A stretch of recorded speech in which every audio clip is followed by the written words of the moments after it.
कवच एक automatic rail protection की टेक्नोलॉजी है। इसमें यह होता है कि मान लीजिए दो ट्रेन गलती से एक ही ट्रैक पर आ गई तो उसके पास आने से पहले कवच ब्रेक ट्रेन को रोक देगी, जिससे एक एक्सीडेंट होने से बच जाएगा।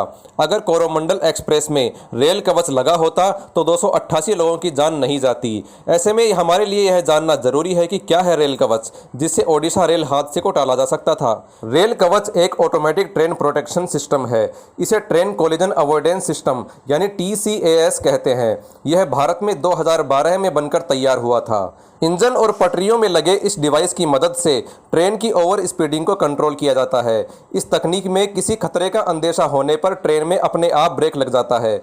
तकनीक का मकसद ये है कि ट्रेनों की स्पीड चाहे कितनी भी हो, लेकिन कवच के चलते ट्रेनें टकराएंगी नहीं। Safety integrity level 4 certified rail Kavach को research design and standard organisation यानी RDSO ने बनाया है।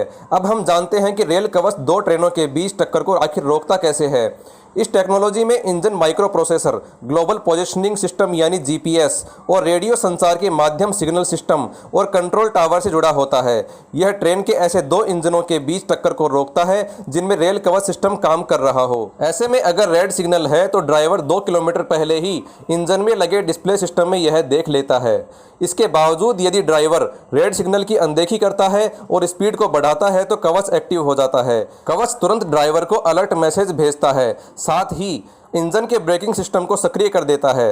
ड्राइवर के ब्रेक नहीं लगाने पर भी ऑटोमेटिक ब्रेक लग जाते हैं और एक सेफ डिस्टेंस पर यह ट्रेन रुक जाती है, यानी दोनों ट्रेनों के बीच आमने सामने की टक्कर नहीं होगी। यदि सिग्नल की अनदेखी कर दो ट्रेन एक ही दिशा में आगे बढ़ रही हो तो जो पीछे वाली ट्रेन होगी उसे यह सिस्टम एक सेफ डिस्टेंस पर ऑटोमेटिक ब्रेक लगाकर रोक देगा, यानी टक्कर होने से पहले ही। सर्दियों में ट्रेन का ड्राइवर घने कोहरे की वजह से सिग्नल की अनदेखी कर देता है, यानी उसे यह पता नहीं चल पाता है कि सिग्नल ग्रीन है या रेड। ऐसी स्थिति में रेल कवच ऑटोमेटिक ब्रेक लगाकर स्पीड को कंट्रोल में करता है। इससे घने कोहरे में भी सेफ तरीके से ट्रेन चलाने में मदद मिलती है और हादसा नहीं होगा। इस रेल कवच के फायदे ये भी हैं कि जब फाटकों के पास ट्रेन पहुंचेगी तो अपने आप सीटी बच जाएगी। इमरजेंसी के दौरान इस तकनीक के जरिए ट्रेन से SOS मैसेज यानी ऑटोमेटिक कंट्रोल रूम को मदद के लिए संदेश चला जाएगा। इतना ही नहीं, कवच system roll back, forward, reverse movement, side टक्कर जैसी इमरजेंसी में भी स्टेशन मास्टर और लोको ड्राइवर को तत्काल अलर्ट करने में सक्षम है। इस कवच सिस्टम के बारे में आपके क्या विचार हैं, कमेंट सेक्शन में जरूर लिखना।